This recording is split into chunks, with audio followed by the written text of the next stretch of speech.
Plus que 48 heures avant la clôture de la 26e conférence des Nations Unies sur le climat, les énergies renouvelables, solutions alternatives à l'adaptation au changement climatique étaient au centre des discussions de ce mercredi à la COP26. La RDC, en pays solution, a présenté son éventail d'énergie verte au cours d'un Side Event au pavillon RDC. Side Event animé par l'Agence nationale de l'électrification et services d'énergie énergétique en milieu rural et périurbain. Les énergies renouvelables font partie des solutions sur lesquelles la République démocratique du Congo s'appuie pour faire passer son message ici, à Glasgow. Face à l'assistance, l'Agence nationale de l'électrification et des services énergétiques en milieu rural et périurbain était à l'animation du Side Events de ce mercredi consacré aux énergies renouvelables. Au regard du taux faible des dessertes en énergie, en dépit des potentiels décentralisés présentés par différents coins de la RDC, des échanges ont plus été axés sur l'accès à l'énergie pour tous, comme solution pour l'émergence du pays d'abord et remède au changement climatique.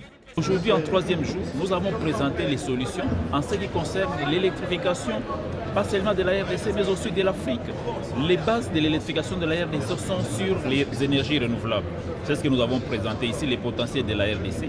Et ces potentiels est en même temps tributaire aussi, bien entendu, de l'écosystème mondial de façon globale. Et nous avons montré la diversité et nous avons montré aussi qu'il est possible de faire des business en République démocratique du Congo. Avec la libéralisation du secteur, aujourd'hui, c'est possible. Il y a un grand marché qui se présente. La RDC, c'est un grand marché. Le quatrième grand marché aujourd'hui en termes de solutions au réseau. Il est vrai que la pression anthropique exercée sur les forêts est plus destinée à la recherche du bois de chauffe pour la cuisson en RDC. Les ressources énergétiques sont largement décentralisées en République démocratique du Congo. On a un potentiel largement décentralisé. Nous avons 145 territoires et dans chacun de ces 145 territoires, chacun de ces 145 territoires a un menu approprié pour répondre à ses besoins spécifiques. Et la combinaison dominante aujourd'hui, c'est quoi? C'est l'hydroélectricité, la petite hydroélectricité. On a un atlas des énergies renouvelables qui recense autour de 1000 sites. Nous avons le solaire qui est également disponible partout.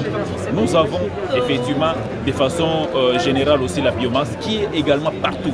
Et après maintenant on peut ajouter par moment la géothermie, par moment on peut ajouter les éoliens. Mais nous avons un menu complexe, un menu large, super intéressant. L'ANSER reste déterminé à ramener les investisseurs au pays pour développer ces secteurs. Une excellente rencontre qui permet à cette agence de renforcer son carnet d'adresses.